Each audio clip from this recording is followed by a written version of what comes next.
षष्ठ अध्याय श्रीसुत उवाच सनक आदि मुनि मध्ये सुत कहती जे आनंदे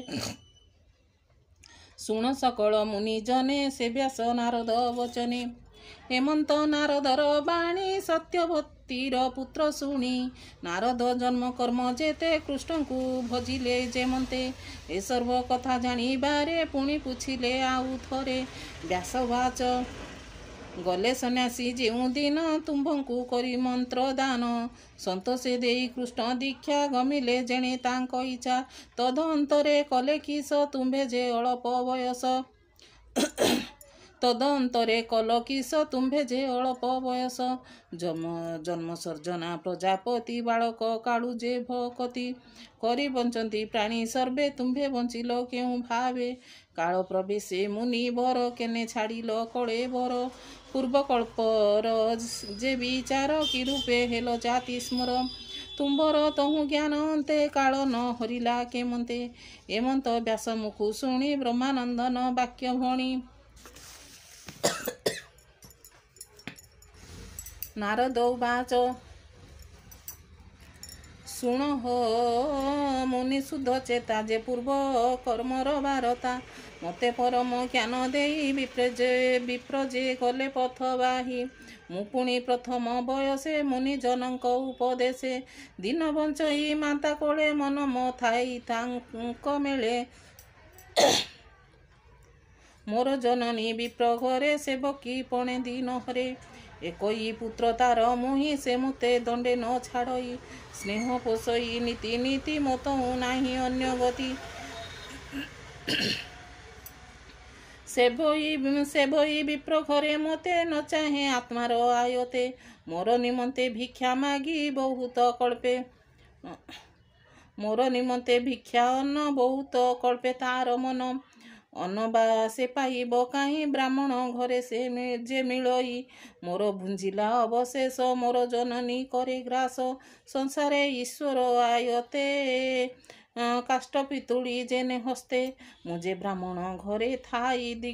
देश काल न जानई बालक पंचम बरस बंचई जननीर पास मोर जननी एक दिने ब्राह्मण घरे गोदहने जाते पथे घरु आसी सर्पे मिलिला आगे आसी विधाता बड़े से दंसिला तत्क्षणे जननी ममला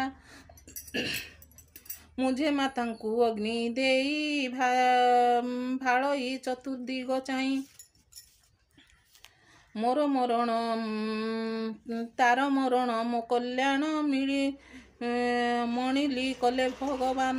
विप्रंक तही मोर मन भाड़ी हुई छन छन काहाकू भेटिबार अर्थे गली उत्तर दिग पथे अनेक दूर ग्रामे ग्रामे विप्रंकु खोजी पथ श्रमे खेट खबट बाटी मने दुर्गम पर्वत कानने हस्ती सेवित वन आदि जे पन्न चित्र पुण्य नदी पवित्र जलाशय तीर्थे देवे सेवंती जहा नित्य उत्तम सरोवर बने हंस सारस सुख सुनी पुणी गमिली घोर देशे पूरित नलकाश कुसे विषम लता गुल्म सार दिशई घोर अंधकार सर्प बलुक सिंह चाही बने गमई हा मुई एमंत भ्रमु घोर पथे श्रमे पिपासा भूखिते एमंते पाई पादे श्रमे पशिली नदी ह्रदे शीतल जले स्नान पान करते गला मोर श्रम से नदी तीरे प्राण पशि अस्वस्थ तरु मूले बसी विप्रजनकर वचने आत्मार आत्मा अवधाने कृष्णर पाद पद्म जुगे ध्यान मु करी दृढ़ भागे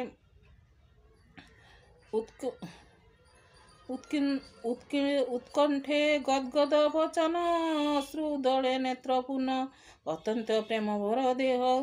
उद्गम हेला तनुरुह आनंद सागरे बुड़िली उभय लोक न जानिली तत्क्षणे परम आनंदे हरि विजय मोर हृदय ହୃଦେ କି ଦେବା ପଟାନ୍ତର ମନ ବଚନେ ଆଗୋଚର ଦେଖି ଉଠିଲି ତତକ୍ଷଣେ ବିକଳ ଚିତ କରସଣେ ପୁଣି ରହିଲି ଦୃଢ଼ ଚିତେ ଯେ ରୂପେ ଦେଖିବା ନିମନ୍ତେ ପୁଣି ରହିଲି ଦୃଢ଼ ଚିତେ ସେ ରୂପ ଦେଖିବା ନିମନ୍ତେ ସେ ହରି ହରିଲେ ମୋ ମନ ଘୋର ଅନ୍ଧାରେ ଦିବ୍ୟ ଜ୍ଞାନ ବାହୁଡ଼ି ଚାହିଁଲି ଭିତରେ ଦିଶେ ଆକାଶ ଅଭ୍ୟନ୍ତରେ ଭିତରେ ବାହାରେ ନ ପାଇ ଆକୁଳେ କମ୍ପଇ ମଧେଇ ଏମନ୍ତ ଅନ୍ତରିକ୍ଷ ବାଣୀ କର୍ଣ୍ଣ ଯୁଗଳେ ମୁହିଁ ଶୁଣି ମନ ବଚନ ଗୋଚର ସ୍ୱଭାବେ ଗମ୍ଭୀର ସୁସ୍ୱର ପ୍ରସନ୍ନ ହେଲା ମୋର ମନ ଶୁଣିଲି ଆକାଶ ବଚନ ଏ ଜନ୍ମେ ତୁ ଦେଖିବୁ କାହିଁ ମୋହର ଆଦି ଅନ୍ତ ନାହିଁ ଯେ ଯୋଗୀ ଜନଙ୍କର ଚିତ୍ତ କର୍ମ ବାସନାରେ ଜଡ଼ିତ ଯାବତ ଶୁଭାଶୁଭ କର୍ମେ ଚିତ୍ତ ଆକୃଷ୍ଟ ମତି ଭ୍ରମେ ଭେଟ ସେ ପାଇବେ କେମନ୍ତ କର୍ମ ଆବରି ନା ଭେଟ ସେ ପାଇବେ କେମନ୍ତେ କର୍ମ ଆବରି ନାନା ମତେ ମୋର ସେବକ ସେବା କାଳେ ତୁଇ ବଞ୍ଚିଲୁ ସାଧୁ ମେଳେ ତେଣୁ ଦେଖିଲୁ ମତେ ବଳେ ପ୍ରକାଶ ହୃଦୟ କମଳେ ମୁଁ ତୋର ଚିତ୍ତେ ନିତ୍ୟ ଥାଇ ତୋ ଦେହ ମଙ୍ଗଳ ନାହିଁ ତୁ ଯେ ସାଧୁଙ୍କ ସେବା କରି ଏବେ ତରିବୁ ଭବ ବାରି ଦୃଢ଼ ଭକତି ମୋର ପାଦେ ନିତ୍ୟ ପ୍ରକାଶ ଅପ୍ରମାଦେ ଅନ୍ତେ ପଶିଲୁ ମୋ ଭୁବନେ ଏ ଦେହ ଛାଡ଼ି ମୋର ଧ୍ୟାନେ ମୋର ବିଷୟ ତୋର ଗତି କେବେ ହେ ନବ ଦୁର୍ଗତି ସୃଷ୍ଟି ପ୍ରଳୟ ବାଧା ଯେତେ କେବେ ହେ ନ ଲାଗଇ ତୋତେ ମୋ ଅନୁଗ୍ରହ ହେଉ ଜ୍ଞାନ ଏମନ୍ତ ଆକାଶ ବଚନ ସ୍ୱଭାବେ ବାଣୀ ଅନ୍ତରିକ୍ଷେ କେ ତାହା ଦେଖିବ ପ୍ରତ୍ୟକ୍ଷେ ସ୍ୱଭାବେ ରୂପ ଯାର ନାହିଁ ମହାମହିମ ସ୍ୱଭାବେ ରୂପ ନାହିଁ ଯାର ମହାମହିମ ନିର୍ବାକାର ସେ ବାକ୍ୟ ଶୁଣି ଚିତ୍ତ ସ୍ଥିରେ ପ୍ରଣାମ କଲି ତାପୟରେ ଭାବେ ହୋଇଲି କୃତ୍ୟ ଶୁଣ ହେ ସତ୍ୟବତୀ ସୁତ ସେ ବିନୁ ନ ଜାଣଇ ଅନ୍ୟ ମୋ ସର୍ବଗତି ଭଗବାନ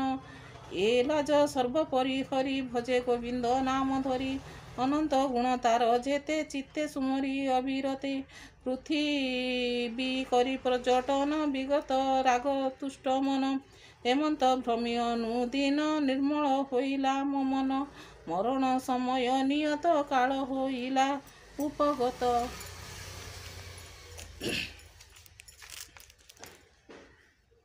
ସଂଶୟ ସ୍ଥିର ମୋର ମନେ ବିଜୁଳି ଯେନେ ନୀଳ ଘନେ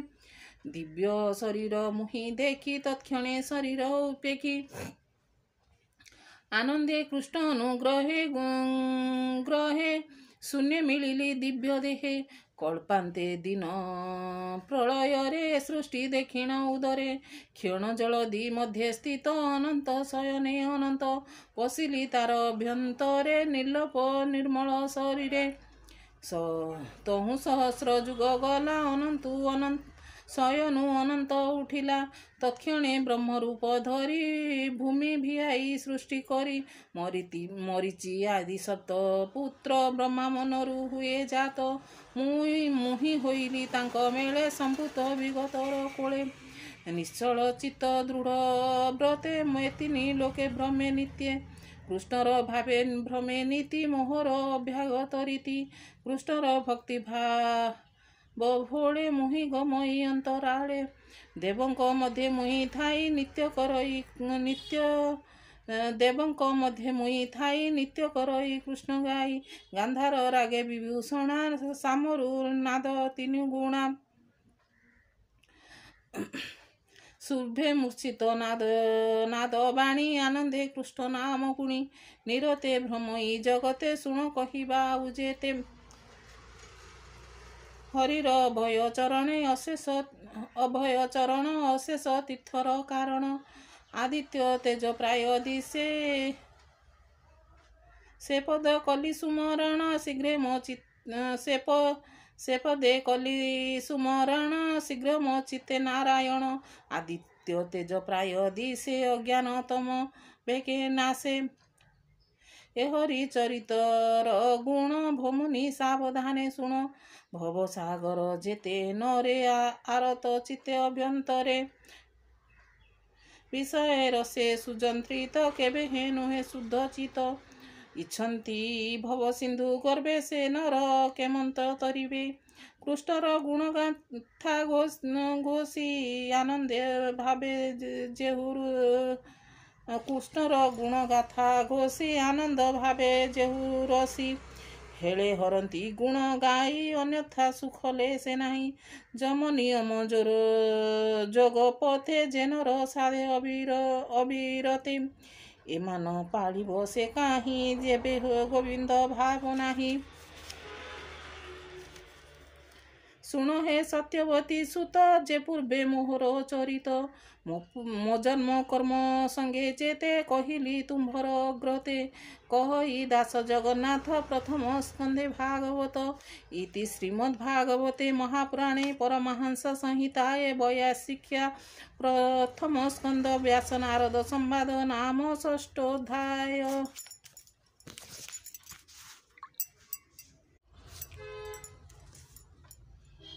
ଷଷ୍ଠୋଧ୍ୟାୟ ଶ୍ରୀସୁତ ଉବାଚ। ସନକ ଆଦି ମୁନି मध्ये ସୁତ କହନ୍ତି ଯେ ଆନନ୍ଦେ।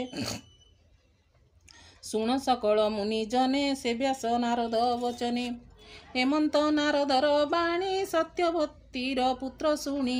ନାରଦ ଜନ୍ମ କର୍ମ ଯେତେ କୃଷ୍ଣଙ୍କୁ ଭଜିଲେ ଯେମନ୍ତେ। ଏ ସର୍ବ କଥା ଜାଣିବାରେ ପୁଣି ପୁଛିଲେ ଆଉ ଥରେ। ବ୍ୟାସ ଉବାଚ ଗଲେ ସନ୍ନ୍ୟାସୀ ଯେଉଁ ଦିନ ତୁମ୍ଭଙ୍କୁ କରି ମନ୍ତ୍ର ଦାନ। ସନ୍ତୋଷେ ଦେଇ କୃଷ୍ଣ